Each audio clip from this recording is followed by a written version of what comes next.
পবিত্র ঈদ উল ফিতর ও নববর্ষের টানা 5 দিনের সরকারি ছুটি শুরু হয়েছে বুধবার। গতকাল মঙ্গলবার ছিল ঈদ উল ফিতরের আগে সরকারি কর্মকর্তা কর্মচারীদের শেষ কর্মদিবস।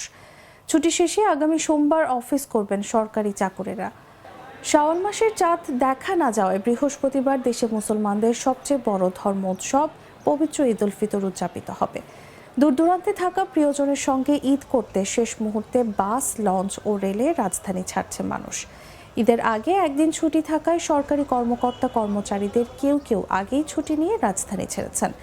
এবার বুধ, বৃহস্পতি ও শুক্রবার ঈদ উল ফিতরের ছুটি, এরপর শনিবার সাপ্তাহিক ছুটি, পরের দিন রবিবার নববর্ষের ছুটি।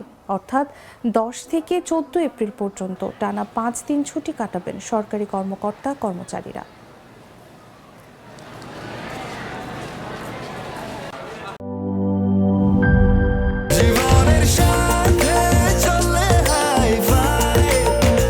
স্বাস্থ্যকর অল টাইম ফ্যামিলি কেক, সব সময় অল টাইম হেলদি লাইফ।